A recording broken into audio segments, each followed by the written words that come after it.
By way of introduction, my name is Scott Moffitt. Welcome to our monthly webinar. As usual, I have Brittany Rogerson with me. Brittany is our Business Development Director. Good morning, Brittany. How are you? Good morning. Great. How are you? Good, good. So this morning we're going to talk about long-term care. We've entitled this the missing piece of retirement planning.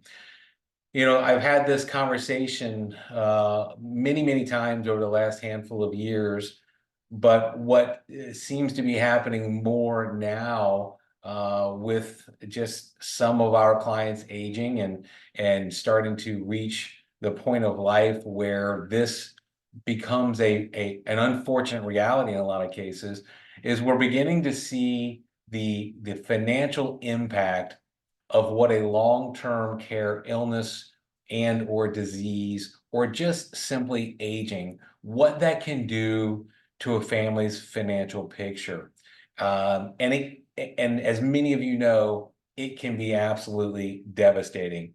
And some of the planning that we're having to do to spend down estates or plan in terms of what to do once all of the assets are gone, it's very difficult planning. And unfortunately, far too often, when we want to do something about this potential risk, it's too late.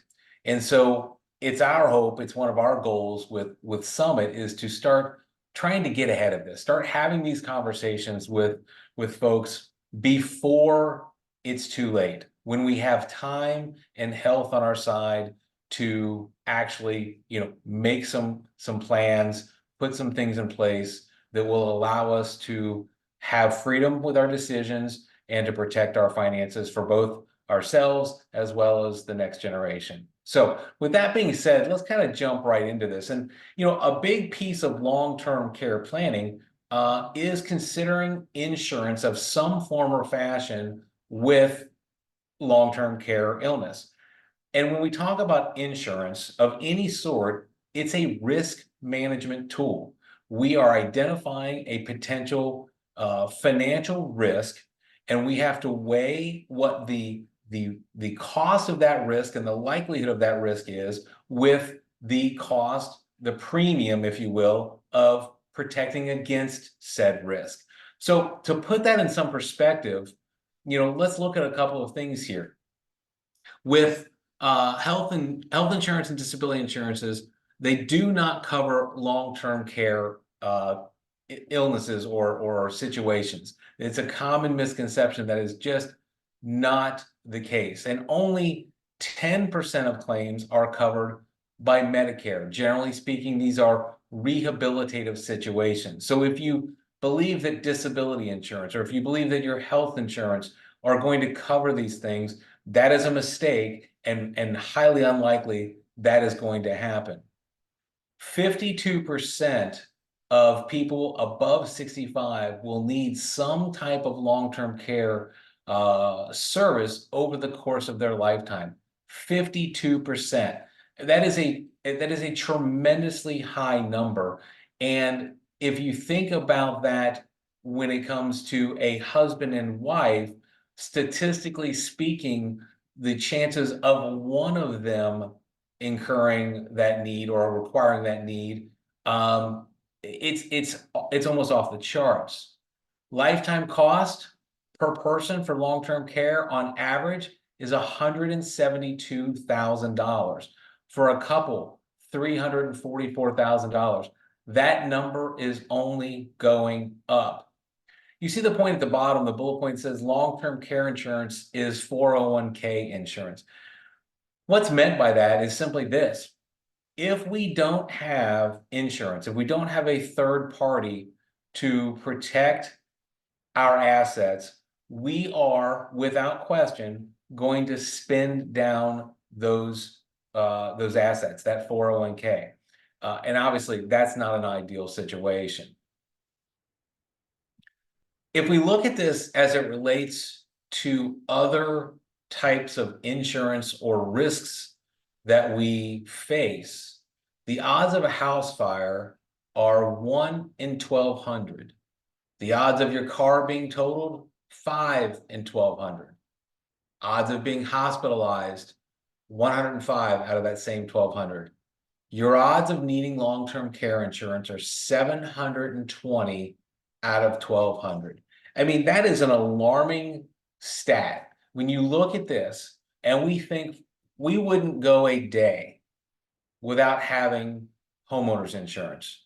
We wouldn't get in our car and drive to the grocery, or at least hopefully we shouldn't, we won't, get in our car and drive to the grocery without auto insurance, right? And certainly we know that we're rolling the dice if we don't have health insurance. And yet, look at the exponentially higher rate of the odds of needing long-term care insurance. And if we go back to the last slide and look at the cost, $177,000, $172,000, excuse me, per person on average, right? That is certainly a bigger financial issue than likely a car being totaled, maybe even, a house fire. These are high numbers, and yet we oftentimes kind of shy away from looking at this type of insurance, and at least we do until it's too late. So let's take a look at a couple of other things here.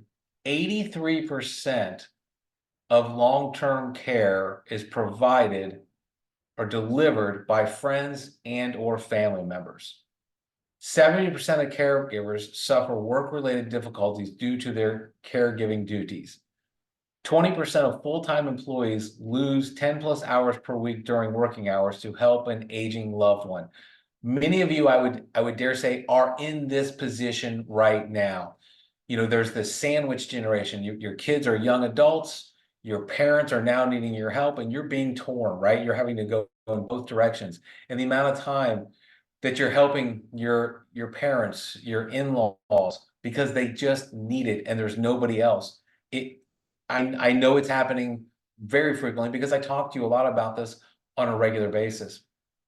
When I'm asked about long-term care insurance, I oftentimes will respond with an answer that is more about protecting the spouse than the actual individual who is in need of the care. And let me explain that. If we have a single individual who is aging and is in need of this type of long-term care, generally speaking, when we are starting to need this type of care, our health is only going to continue to deteriorate. It's unlikely, not impossible, but unlikely that we're going to go back and actually, live on our own and not need any further assistance. Typically, once we start to go down this path, we continue down this path. And if we have a single individual and we end up having to use their assets to pay for this care, well, it's probably not the way we intended it, for sure. However, there's not a healthy spouse. There's not another spouse that is relying on those assets. So it is certainly something that we can take care of with the assets that we have. And if we don't have assets, then we're going to apply for Medicaid. Now, some of you as single individuals may say, I don't want that to happen. I still want to protect my assets for my children, for my grandchildren. And that's fine and totally makes perfect sense to me. But in my opinion, the real concern here is in a husband and wife situation. Number one, the statistical likelihood that a husband and a wife are going to need, one of them are going to need the insurance is so high, off the charts, right? Number two, without the insurance, as we already see, 70% of this work, 83% of this work is covered by a loved one or a family member. So husband and wife, husband is in need of the care. The wife is going to do this work, bear the burden of this work herself to the detriment of her own health rather than spending down their assets. We see it happen all the time. And that's the unfortunate situation. If we have long-term care insurance in place, it is far easier to say, you qualify for insurance, let's pull the trigger. We've got money to come in to hire people to come help with this coverage. It's human nature that if we don't have it, we're not going to want to spend our own money for it. And we will do everything we can to avoid doing that. And oftentimes by the time that we decide that we need to do it, we've already impacted our own health. So I'm a fan of looking at this, particularly when we have husband and wife. Long-term care is a growing issue. This should not be a surprising statement here, right? If we look, we are aging, right? We have 87.9 million, excuse me, 47.8 million Americans over age 65. That data was pulled from 2015. By the time 2050 hits, that number will have almost doubled to 88 million. We are increasing by an alarming rate, an aging society. All you have to do is look around at the number of assisted living facilities, long-term care facilities that are popping up everywhere. And all you have to do is go in and look at the pricing and recognize that the cost is going up at a much greater rate than traditional inflation. And I know inflation has been high recently, but imagine what that's doing in these facilities as well. This problem isn't going away. This problem is only going to increase. So, are we prepared? If we look at the risks that we have to our financial future, an unexpected health event, outliving our income, passing away financially unprepared. We talk about outliving your income. Hopefully, we've done a good job collectively and put a retirement plan together for you that has a diversified investment portfolio that factors in multiple sources of income so that in any given market, up, down, flat, sideways, high inflation, low inflation, high tax rate, low tax rate, we're protected. That's the goal of a sound retirement plan, such that we do not outlive our income. We do not outlive our assets. Passing away financially unprepared.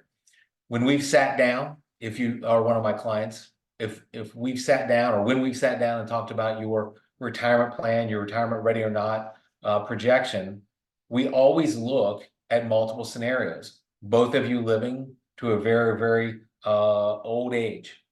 One of you dying prematurely and the other one dying prematurely. So we can identify what happens. Do we lose streams of income? Do streams of income change? What about the assets, right? What about cost of living? What's impacted by the death of one spouse? So we look at all those things. The unexpected health event is the third leg of these risks that we have to make sure we're dealing with, right? Whether it's simply deterioration of age causing the need for long-term care. Unfortunately, we've dealt with this a number of times over the last couple of years. Dementia, Alzheimer's, we're dealing with it right now with multiple clients, striking well before anybody thought this would ever be something they had to deal with.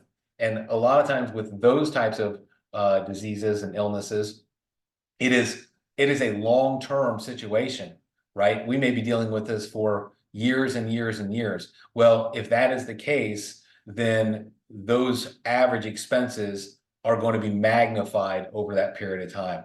No question, right? So this is certainly one of those areas that we've got to make sure we're addressing in some form or fashion. Conditions that, and I've kind of just touched on this a little bit, but head injuries, stroke, cancer, Parkinson's disease, heart disease, multiple sclerosis, Alzheimer's, dementia, all of these things can play a role in needing long-term care beyond just the traditional, like I said, aging and where we're getting to the point where we just need assistance. Typically speaking, from a long-term care perspective, if we are not capable of doing activities of daily living, ADLs, ourselves, and usually it's only 2 out of 5. So we're not able to dress ourselves, we're not able to feed ourselves, we're not able to move around by ourselves, we're not able to, go to the bathroom by ourselves. These are the things. If we can't do this without assistance, then we are in need or we qualify for long-term care assistance. So 1 out of 7 people ages 65 plus will need long-term care for more than 5 years. There are stages of this: in-home care, assisted living, nursing home, right? Every one of these are varying degrees of care that we want. In a perfect world, we want to be able to stay in our home as long as we possibly can without being a real burden to our loved ones. Ultimately, we may have to progress to an assisted living facility where we are getting assistance from time to time from somebody else, right? And then finally, the last stage would be in a nursing home where we really are looking at round the clock type of care. Average cost across the country is upwards of $250,000 a year in some areas, as low as 50 to 65,000 in certain areas. We are in that lower range. I will tell you, in southwestern Ohio, we see costs anywhere from $60,000 to $100,000 a year seems to be the range in which we're in, right? So, if you're talking about a few years of care, we're talking somewhere around $250,000. It's a substantial amount of money, no matter how you look at it. So who's covering this care, right? Just to be clear, and I'm not going to spend a lot of time because we've kind of covered this a little bit already, but Medicare, as we've said, really is not covering this. They're going to cover some nursing home care, basically if you are in a rehabilitative situation. If you've got private Medigap type of coverage insurance, it may cover up to 80 days from where Medicare stops after 20 days. Medicaid will cover nursing home care. They'll do some home care with limited sources as well, but recognize Medicaid is a situation where we have to spend down our estate. We have basically nothing left in our name in order to qualify for this. And then ultimately it's paying on our own, either through insurance or out of our own pocket. So this is kind of the breakdown. As you can see, the vast majority of it, the last two columns, are where most of this is going to fall. And that third column, Medicaid, is certainly not a desirable plan. It's the last resort. So why plan now?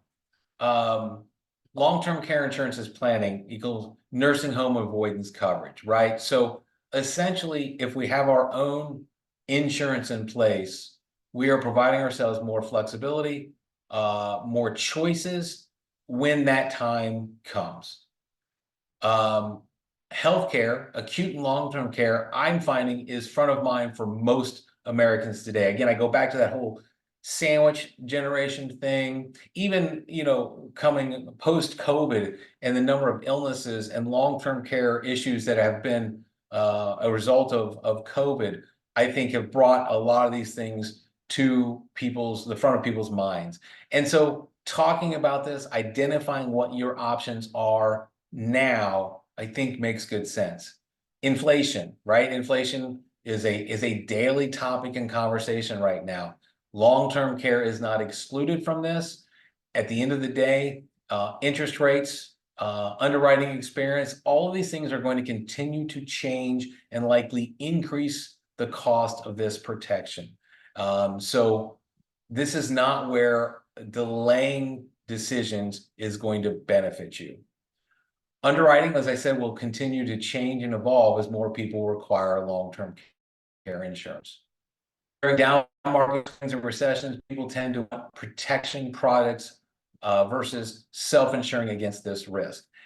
At the end of the day, I'm not sure if this is an up or down market situation. This is a situation that we look at the risk that we are facing with this and the financial impact.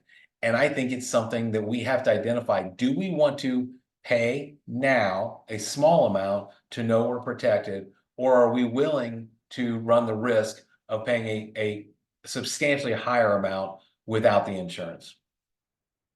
Again, it's a complementary piece to a financial wellness or retirement readiness program. So we've done all these other things to put you in a good position for retirement. We've tried to identify all of the risks that exist.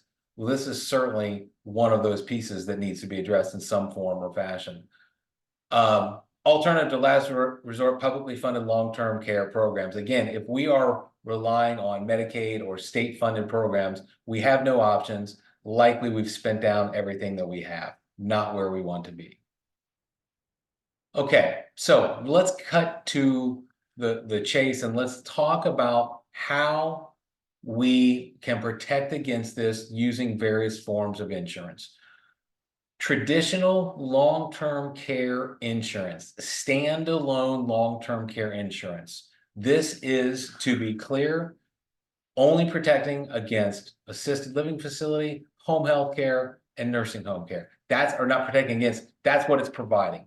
Any type of a long-term care illness that would require some type of care in those facilities, long-term care insurance is going to protect against that. There's a waiting period, there's a daily amount that it will pay, and there's a time frame for which it will pay. So an example of a policy could be a 180-day waiting period. So once you qualify, the first 6 months are on you to cover the costs.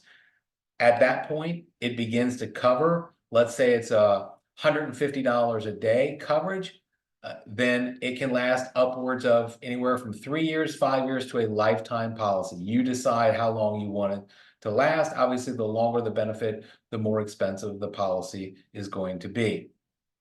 To be clear, for a husband and wife in their mid-60s, decent coverage could run $7,000, $8,000, $9,000 collectively per year. Okay, it's not inexpensive. Period. No two ways about it. I also think there is a little bit of an art to designing this. It is a bend, don't break type of an approach. And what I mean by that is let's get good coverage in place that will help pay for the majority, a large part of the potential need. Most of you, hopefully, if we've done good planning, may not need to cover all of it. Maybe you can cover some of it yourself. That brings down our premiums a little bit, right? But let's just use simple math and let's just simply say that it's $8,000 a year for a husband and a wife. And we pay into this for 15 years. It's $120,000 of collective premium that we will have paid in over that period of time. In today's dollars, it's $172,000 average care. If we increase that over the next 15 years by 4, 5, 6%, that number is doubling, right? So the average care is $340,000 of total care, and we've paid $80,000 in. When you run the numbers and you look at the statistical likelihood, I think it makes sense. Bottom line, I think it makes sense. However, we can't wait. We can't wait until we're in our 70s. We can't wait until we have medical issues for 2 reasons. Number one, you may not get the insurance. They will turn you down, right? Again, they have to look at the statistical likelihood of you that you're going to use this and when you're going to use it. Number two, if you do qualify, the premiums are going to be materially higher. Okay, so that's traditional long-term care standalone insurance. I personally like this the best. I think this is option number 1 if you have that option. Number 2, life/long-term care hybrid policies. This is not a bad option, but it's different. We're going to pay in life insurance premiums. Generally speaking, this is going to provide a death benefit, the life insurance, on the death of a second spouse. So husband and wife buy a combined life insurance policy, and should you not need the long-term care, when the second one of you dies, you are going to receive a death benefit. The reasons I like this type of a policy, number 1, there are 3 ways of us using this money. It could be through the long-term care. Number 2, it could be that we get into our 80s, we decide we're not worried about long-term care anymore, and we start to use some of the cash value of the policy. Now, the cash value is not going to grow that much, but it essentially will be our premiums that we will have paid in, give or take a little bit. Number 3, if we don't use the long-term care, if we don't use the cash during our lifetime, then again, upon death, we're going to receive a death benefit. So we are getting some of our money back. There's an opportunity cost that we're going to miss by having this protection. But it is certainly a way that we can protect against the long-term care. Now, the long-term care, generally speaking, is not going to be as robust as the standalone policy. The premiums are going to be a little bit higher. It's going to be a little bit more out of pocket because we are paying for life insurance as well. And in some form or fashion, you're going to get an economic benefit back. So because we're going to get something back, we're going to be paying in more to this. Okay. Generally, I think the life long-term care hybrid makes sense if for some reason we definitely need to have a death benefit need as well. I think it's a narrow group of people where this makes sense. Life insurance with riders. Similar situation. It'll provide you basically a rider that allows you to use the cash value or the death benefit during lifetime for long-term care needs. Again, typically not going to be as robust. Generally, no type of return of premium. And it's just a little bit more strict in terms of how you can use the money. So it may not allow for home health care. It probably doesn't have inflation protection. So there are some limitations with this type of care. Fixed or index annuity long-term care protection. So this is a situation where you are going to take a lump sum of your money and invest it into an annuity. Let's just say $100,000. The $100,000 will then, by the insurance company or by the annuity company, be multiplied to a long-term care benefit, maybe 2 to 2.5 times your benefit. So you put in $100,000 and it'll give you a $250,000 long-term care benefit. The way that happens, or the way that this works, is once you trigger the long-term care benefits, the first money that is spent is actually your money. It's that $100,000 that you put in. Thereafter, if you go through that money, they will then extend to you the additional $150,000 of benefit. This is an option if we've got assets and we don't qualify for the traditional long-term care, because there's very limited or sometimes no medical underwriting with this, which can be a benefit. So it certainly is an option to consider. But again, we've got to have assets, and we have to understand too that because we are putting this money into an annuity with a long-term care rider, we're not going to get much growth on this asset. We're kind of setting that money aside and saying, hey, if we're going to have a long-term care situation, we're okay with spending that down and getting a benefit from the rider of the long-term care, not growth to use for our retirement. Okay. So long-term care, just to be clear, provides a pool of money, especially when we're talking about the traditional standalone. You have this pool of money and it'll allow you to use it for all of the types of care. And so maybe you have a traditional $150 a day, 3-year benefit period. And if you don't use all of the money within the 3-year period of time, then you can extend that to a longer period of time. So at the end of 3 years, if you still have $100,000 left, that can continue on until you run out of that money. A lot of times as well, husband and wife policies will have the benefit of allowing the spouse to tap into the benefit of the healthy spouse. So there are some ways to extend the benefit with different companies, and certainly some things you want to consider when looking at a traditional long-term care policy. I think this is the biggest thing here in terms of when do people usually plan for long-term care.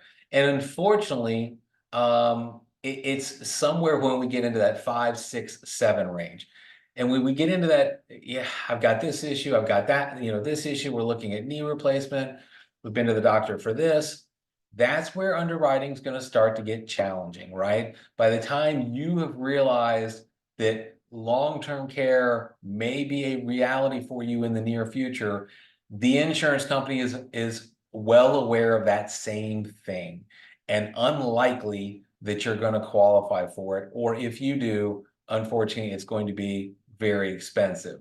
And so where we want to be with this is that 1, 2, 3 period of time, right? And not, it's hard not to place an age on this, but I think at this point it's, your late 50s, your early to mid 60s is when this is going to make sense. We want to get through most of our working time when we're paying for life insurance to take care of maybe younger kids, when we still have the mortgage that we need life insurance for, we have disability insurance in place in case we are disabled while still working. So we're paying premiums for those things. But once we transition beyond that, and now the kids are out of the house, we may or may not have a huge need for life insurance, and we start looking truly at retirement as our single financial focus, that's the time when we want to be really paying attention to this and factoring in the expense and a way by which we're going to handle this long-term care situation. So we want to take the time now to plan for this, right? Evaluate your situation currently. Do we have a need for long-term care insurance? Do we have assets that we need to protect? Do we have the money and the health today to qualify for traditional long-term care? If not, what's the next option? If we can't qualify for insurance whatsoever, is there an estate planning, a gifting strategy that we need to look to employ before it gets too late? Is a long-term care illness a risk for your financial future? Some of you may look at the expenses I just laid out and say, we can self-insure. We've done a great job of planning. We have enough assets that if we have to pay for it, we're going to pay for it. Great. On the other end, you may not have that many assets. Maybe you're relying on Social Security and a pension and a small amount of investments. And at the end of the day, the numbers just don't make sense for you to pay for the insurance today. It would eat in too much into your quality of life today. If that's the case, then maybe, we're just not going to plan for this risk at this time. And if it is right today, then we need to look at what options are available. We need to look at traditional long-term care. We need to make sure we have our estate planning in order and talk to an elder law attorney. We need to evaluate the difference between the traditional long-term care and the life insurance long-term care, or even the annuity as an option. But I think the key in the message to get across today is act before it's too late, right? Before you recognize that this is going to be an immediate need, we've got to get there before that, okay? I hope this has been helpful. I know I've rambled on a lot today, and I apologize. I've gone almost 30 minutes, but I think it was valuable information, and I hope that you felt the same way. Next month, same time, we are going to be talking about retirement ready or not. Again, if you're a client of mine, we've done a retirement projection, or I certainly hope that we have. But we're going to talk about the importance of why we should be doing a retirement projection regularly, what it's going to tell you, how it can impact your planning, how it will give you some peace of mind for retirement. When do you want to know about whether or not you're on target for retirement? When it's right there next year, or when we're 5 or 10 years out? If we are on the doorstep of retirement, we need to be looking at this every single year, and we need to be talking about the different hypotheticals that we want to run in those different situations. So Max Ripperger is going to join me next week for that. And so that will be really good. Please make sure you tell other people about this webinar. It's for clients and friends, family members of our clients. We're looking to grow our business. We love our clients. And if you have people that you think would be a good fit to have a conversation with us, we are certainly welcome to that. And please feel free to invite them to any of our webinars. With that, we're going to take, if we've got any questions, Brittany, I'm going to turn it over to you to see if we've got a couple questions, then we'll wrap it up. All right, I have the chat on. So just go ahead and put your questions in the chat, and Brittany will then read them off.